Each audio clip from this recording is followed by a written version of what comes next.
Good morning. Good morning. I am the Reverend Barbara Gaydon, and I am the lead minister of Eliot Unitarian Chapel. It is my great pleasure to welcome all of you to worship this morning.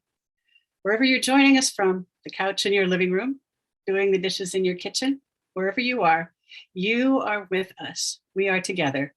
We are the Eliot community at worship on a Sunday morning.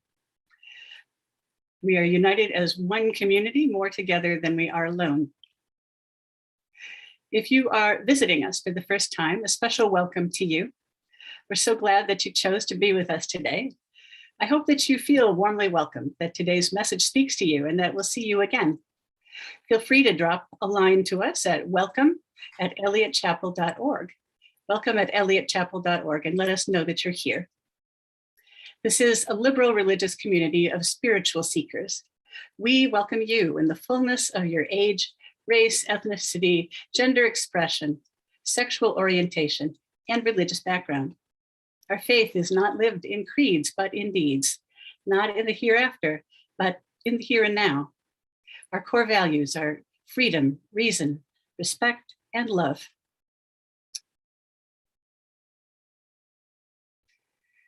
We do not normally do announcements in our worship, but this is one time that it seems appropriate to make an exception. This is our first time gathering together as a community for worship since I wrote my letter announcing my retirement at the end of June this summer. Next week, I will preach about the next 5.5 months that we have left together and how it will shape our ministry. Today, after this worship service at 11, I invite you at 11 o'clock, I invite you to stay on this Zoom call if you're joining us by Zoom for a meeting hosted by our Board of Trustees about what are the next steps for the congregation in preparing for your next minister. The Reverend Dr. Lisa Presley from the UUA will also be there to answer any of your questions.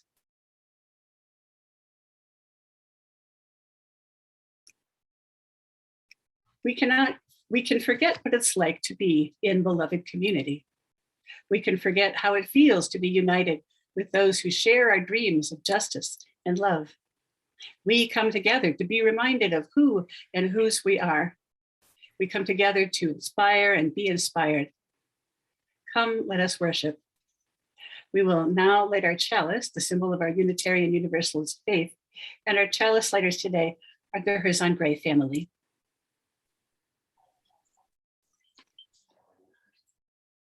We light this chalice in memory of the courage of those who have struggled for freedom, the persistence of those who have struggled for justice, and the love of those who have built beloved communities to carry on the light of hope.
Should wait until after I do my piece because I don't know if they're going to exactly in sync.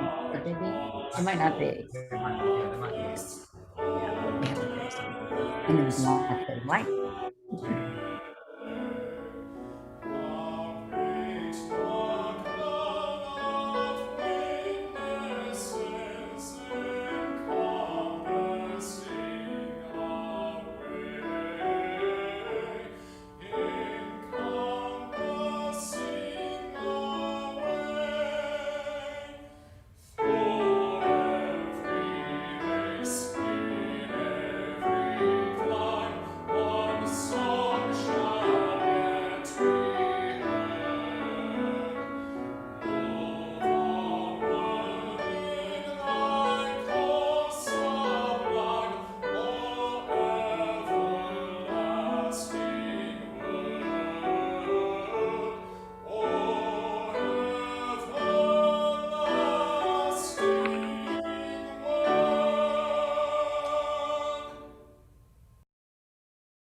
I am Paula Fulks, a member of the Eliot congregation.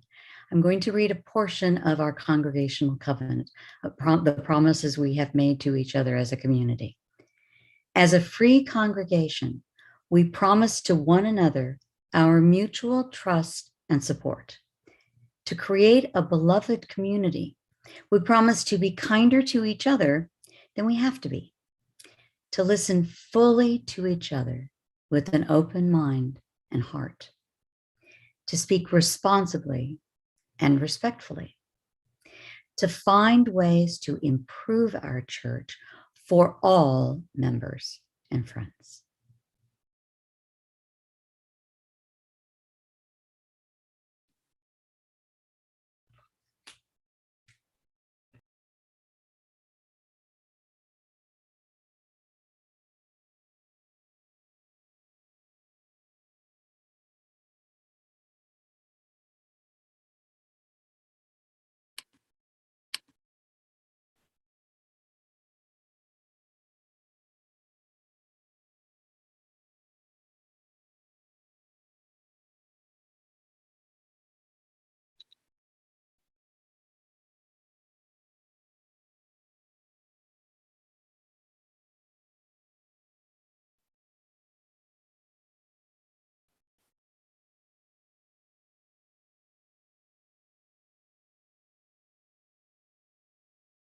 I need to ask, am I being spotlit? Can you see my face, everybody?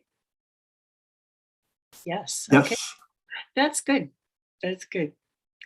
Bear with us, folks. We're still kind of working this out. Anyway, our story this morning, I'm delighted to share with you, is a book that is called Before She Was Harriet. And I'm going to share my screen and share it with you.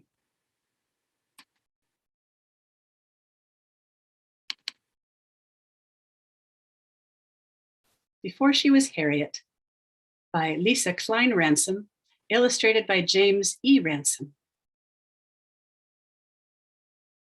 And I want you to think about this, especially if you're a young person, what you think you might do with your life and the difference that you might make in the world.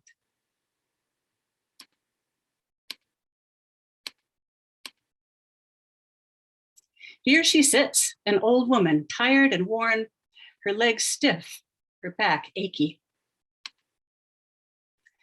But before wrinkles formed and her eyes failed, before she reached her twilight years, she could walk for miles and see clearly under a sky lit only with stars.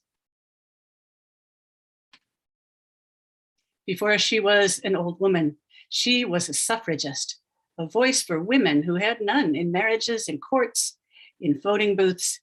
Before her voice became soft and raspy, it was loud and angry, rising above injustice. Before she was a suffragist, she was General Tubman, rising out of the fog, armed with courage, strong in the face of rebels and planters and overseers as they watched fields burn and bridges fall and 700 slaves chopping and starting running and start running to a woman who ferried them to freedom on the Combahee River that turned into the River Jordan.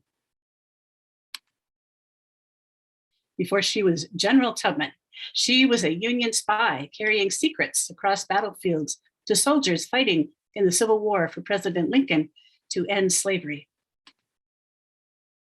Before she was a Union spy, she was a nurse caring for those hit with bullets and hatred and fear, tending to them with bandages and words in the bloody dirt of the Southern soil.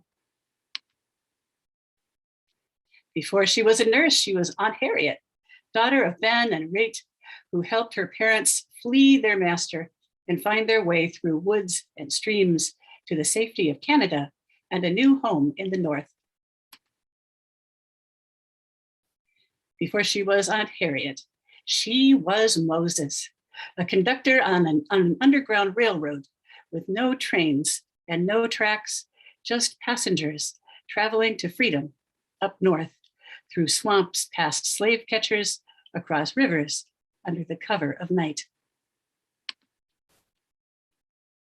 Seeking the promised land for her people, led by dreams and God and faith, a wisp of a woman with the courage of a lion. Before she was Moses, she was Minty of Maryland, one slave owner and then others who worked her, punished her with lashes, broke her back, but not her spirit.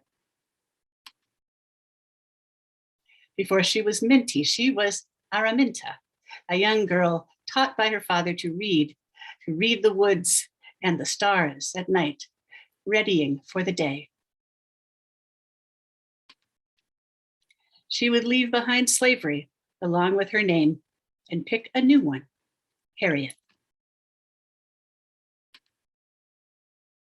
And she would remember her days as a suffragist, as a general, as a spy, as a nurse, as Aunt Harriet, as Moses, as a conductor,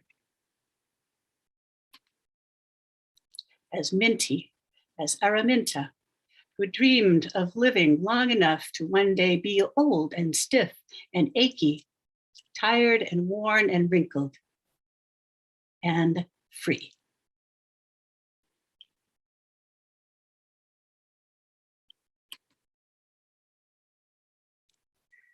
That ends our story. I hope you liked it.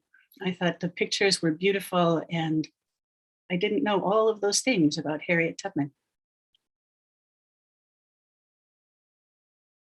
Please join me, if you would, in the spirit of prayer and meditation. If you wish to, you may plant your feet flat on the floor, straighten your spine, close your eyes, and follow your breath. This is a prayer for peace, especially for those who struggle, especially for those in a Texas synagogue who were held hostage last night, whose families were convinced they wouldn't come home. This is a prayer that they and all who feared for them can feel safe and whole. This is a prayer too for peace for Muslims who fear retaliation about the rumored motives in that hostage taking. May they be safe and whole. This is a prayer for peace, that we who have felt shut up for so long, waiting restlessly as this virus swirls about us, can find some rest within ourselves, even now. Even now, I pray that we may feel safe and whole. This prayer for peace includes our doctors and our nurses who care for the sick and are tired themselves, so very tired. And we pray for peace for those yet to be convinced to wear masks in public and to trust the vaccine. This prayer for peace sweeps into its arms all teachers and students and parents and families who feel unprotected, all parents of very young children who are cooped up together once again, not knowing when to come out. This is a prayer for peace that does not smooth over, does not take a situation lightly, does not make someone who is hurting pretend it's okay, that doesn't forget about anger so that someone else would be comfortable. We already know how to do that much too well. This prayer is for peace that asks, what is your story? Where do you hurt? This is a prayer for peace that will not shut up, will not give up until every harm is addressed and everyone is safe and all the babies are safe and whole. Amen.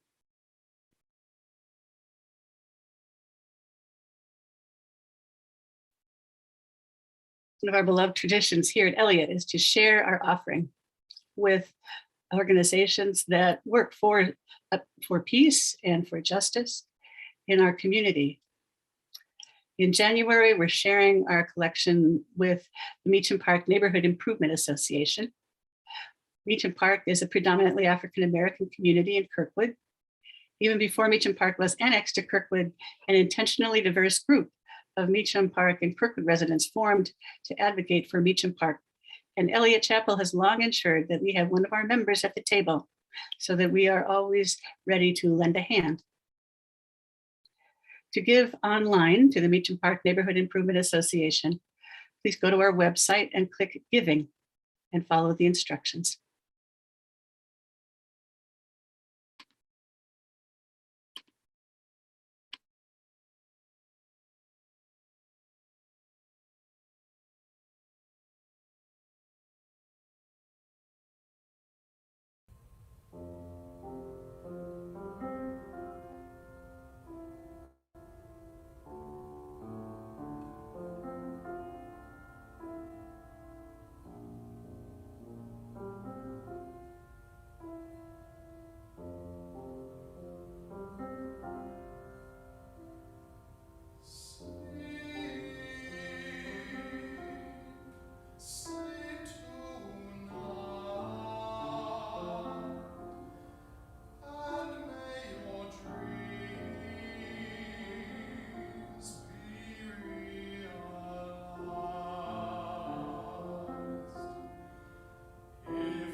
To the work of the church, which is weaving a tapestry of love and action, we dedicate our lives, and these are offerings.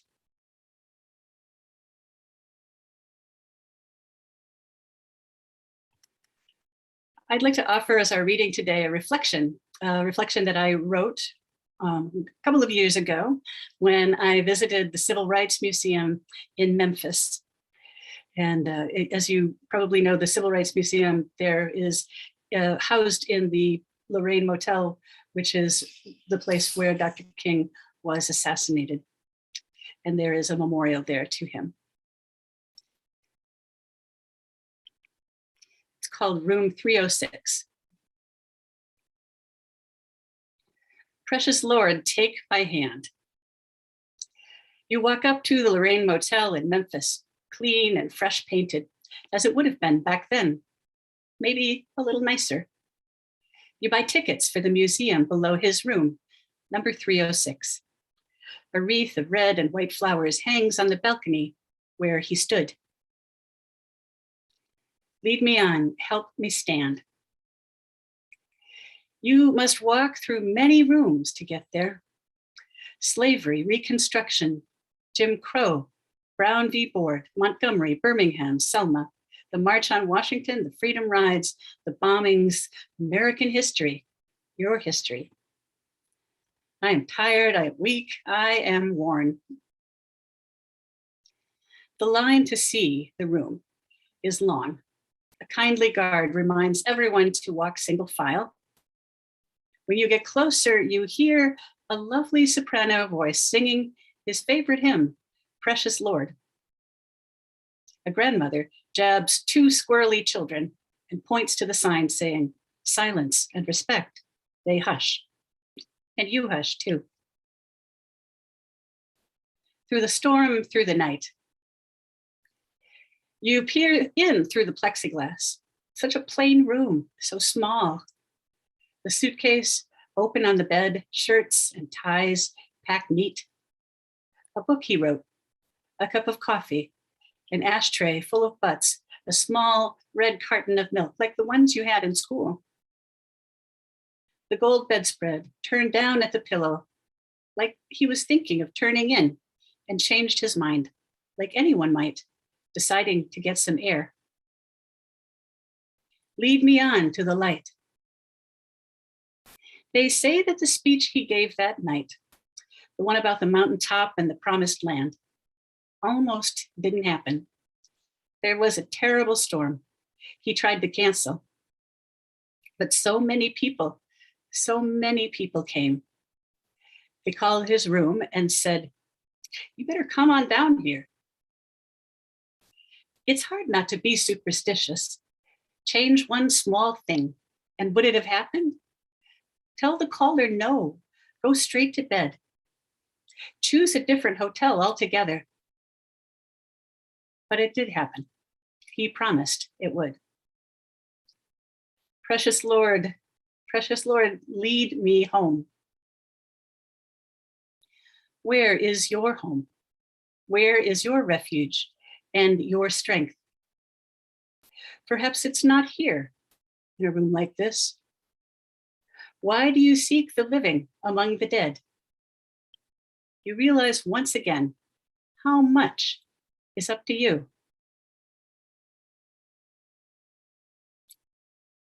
So ends the reading.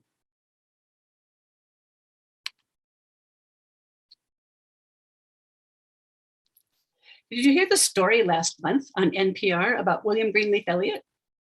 An advisor at Washington University led this team of students to do research on Eliot for their school newspaper. As you may know, Eliot, for whom our church is named, came to St. Louis in 1834 to bring our faith to the West. He founded the first Unitarian church in St. Louis, which was called back then the Church of the Messiah. But he did much, much more. He was the first president of the public school board, and his congregation campaigned for a tax to establish public schools in St. Louis. During the Civil War, he was one of the founders of the Western Sanitary Commission, and he was founder of Washington University. He did so many things. Church pastor was just one of them. Makes me tired just thinking about it.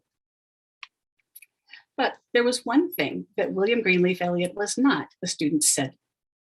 He was not an abolitionist. He was not an abolitionist. And why was that important? Well, because Washington University had been saying that he was. in publications describing the proud progressive roots of the school. The university supported the students' work, and in an effort, they said, to come to an honest understanding of the school's relationship to slavery and who they are now. I thought this was a good question for us too. I want us to think about why it might matter to us as 21st Unitarian Universalists, 21st century UUs, and members of a church named after William Greenleaf Eliot. We are his children, his heirs. He's in our DNA. Now, I need to tell you that I did not want to read this article. I did not want to listen to the interview. I didn't, but by this time, I know that when I feel that much resistance to something, there's probably something in it for me. It's time to pay attention. And I'm glad that I did.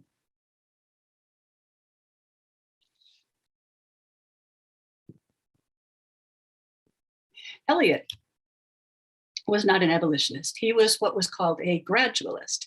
That is, he wanted slavery to end, but he wanted it to end peacefully and generationally, meaning not in this immediate generation. And enslaved people themselves would not be freed, but their children could be. Their children would become indentured servants. And then at the age of 28, they would be free. He also believed that slavery should end voluntarily and that enslavers could be persuaded by moral argument to free their slaves. This was in contrast with what was called immediatists, which is kind of what it sounds like, people who believed slavery should end immediately, whether enslavers agreed to it or not, with no compensation for their so-called property. In other words, abolition. That's what abolition was.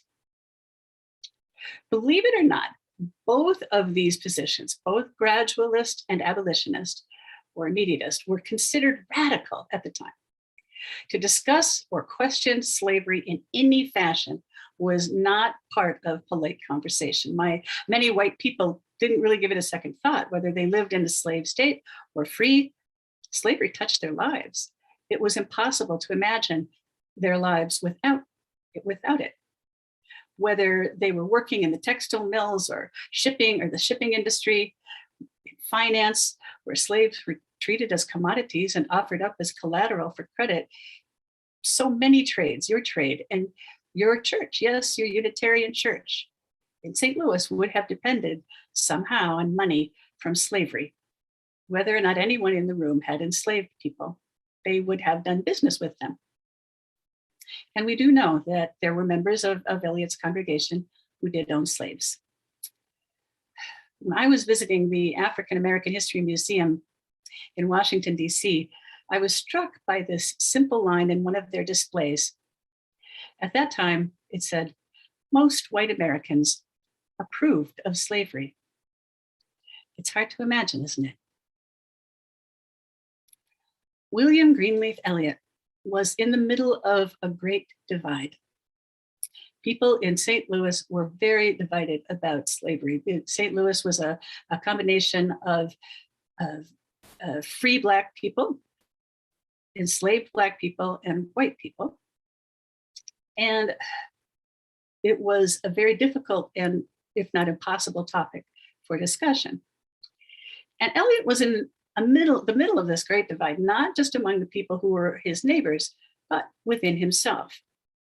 In 1848, he wrote in his journal, "I have been in St. Louis 14 years now, in which time no subject has been so often in my mind as slavery. Upon no other have I been more anxious to do what is right. My detestation of the system is very great, my sense of wrong to the Black and the injury to the white very deep. I never pass by the slave jails on Olive Street without saying, almost quite loud, 'May the curse of God abide on this vile traffic.' Yet I have spoken of it in public comparatively seldom, only once or twice each year.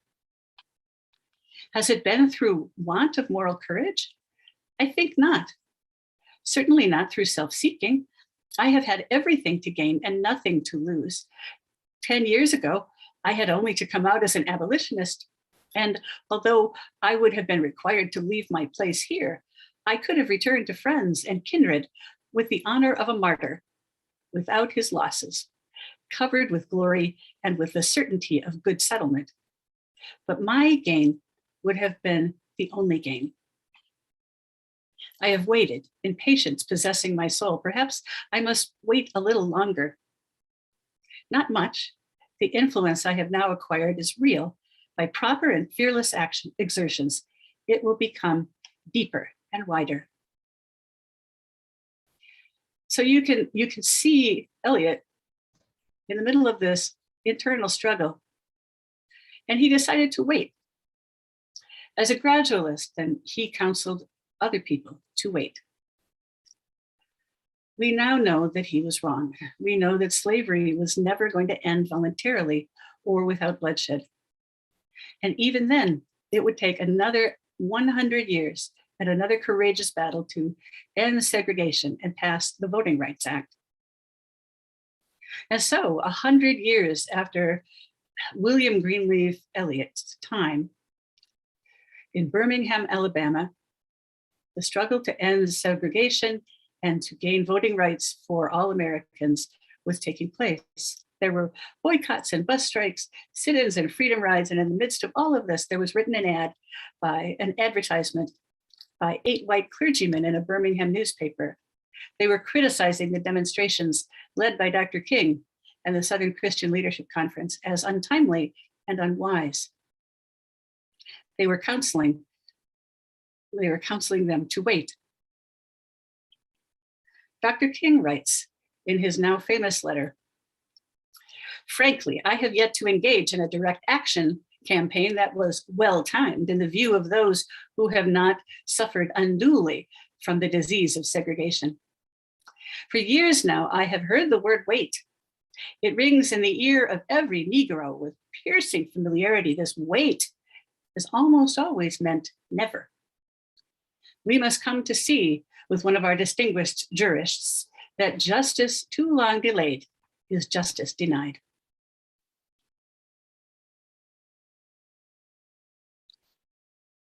He was talking to the white moderate.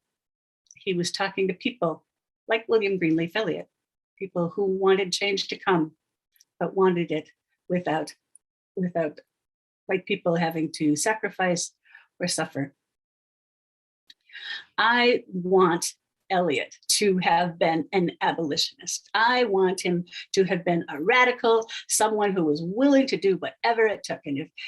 And yet I know if he was, he would not have been the founding minister. He could not have been the founding minister of the First Unitarian Church of St. Louis or the First Unitarian Church of Alton. You could not have been a part of the establishment with that and be an abolitionist. He would not have founded Washington University or the Western Sanitation Commission. He would not have been able to campaign for public education in St. Louis. All of those institutions and efforts took money and political relationships. People with money and political power at that time in St. Louis, maybe most, held people in bondage, or they traded with people who did. They were also the ones who gave their money to build magnificent buildings for worship. In their article, the students of the modern day Washington University, in their article about Eliot, asked this question: given what we know about him, we have to ask, who was Washington University founded for? And they concluded, for white people like himself. If you asked who was the Church of the Messiah for, the short answer is about the same. The Church of the Messiah was for white people. It had no vision of racial equality. Even after slaves had been freed in Eliot's vision, he was also a colonialist, which meant that he envisioned Black people being sent to Africa. He could not see America as having racial equality for much of his life. So Now that we know this, what do we do with this information? What does it say to us as the generations that came after him? Well, first, I would say that it's more important than ever for us to be honest about our history, to be more concerned about knowing the truth than defending our pride. It's important not to claim our founder and the congregation he led, to claim that they were more than they were, to be more radical and somehow better than other congregations, especially in a border state like Missouri. I think we can honor Eliot for going as far as he did. He did assist, he did buy three people, I believe 3 people sold as slaves for the purpose of setting them free and purchasing their freedom.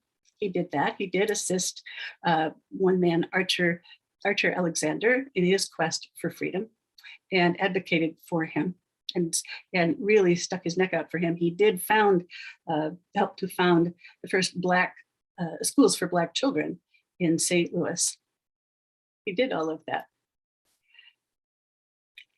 At the same time, he was very invested in the things that he built. And he had a difficult time, if not impossible time, seeing Black people as the equals of whites. He was a white moderate. In his letter from the Birmingham jail, Dr. King addressed white moderates. And we need to see how much he's still talking to people like us today, the children of William Greenleaf Eliot. How much are we expecting change to come within reason at a tolerable pace for us? What solutions to problems are we still advocating for? Not because they're working, but because they're more comfortable for us. What do we consider to be too radical today? Defunding the police? Abolishing prisons? Take a moment to just kind of feel how it feels to you to just hear those terms. What comes up for you? Do you feel fear? Do you feel a sense of overwhelm? Like, how could that even be possible? What do we do with that fear? Then there's the matter of what gets called radical and what is considered controversial. More than 50 years after the letter from the Birmingham jail and the struggles and in 1965 coming the Freedom to Vote, the Voting Rights Act, we now know that that has been rendered, if not completely toothless, almost so, that states are, including our own, are taking away those rights or taking away the safeguards that we put in place to guarantee that all are able to vote.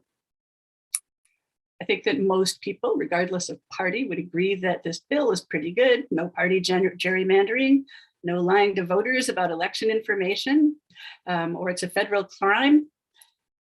Most people would agree, but the unspoken thing about this is kind of where it gets radical, to admit, all of us, that racism still exists, to admit that it is practiced systemically, to admit that human beings are falling painfully short of where we think we are in matters of race. The thing that will save us, children of Eliot, will be something I believe our ancestor did not have or did not access if he did. We have many more Black leaders, many more people of color, many more voices to listen to within Unitarian Universalism. Dr. King said that people were counseling the demonstrators to wait because they had no idea what it was truly like to live under the lash of segregation. Now we have voices within our own movement who do. They are urging us to see racial justice as central to who we are and where we must place our focus. They are proposing, and many UU congregations are now studying and voting to adopt an eighth principle to our 7. I will read it to you. Journeying towards spiritual wholeness by working to build a diverse, multicultural, beloved community by our actions that accountably dismantle racism and other oppressions in ourselves and our institutions. Children of Eliot Chapel, or of Eliot, William Greenleaf Eliot. And I would also say children of Martin Luther King Jr. Our opportunity is now. Come together in honesty and struggle, and to admit that there are things we don't know yet. There are things that we need to see, that we cannot yet see, that we consider too radical. Let us work together. Amen.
Now may the love which overcomes all differences, which heals all wounds, which puts to flight all fears, which reconciles all who are separated, be in us and among us now and always.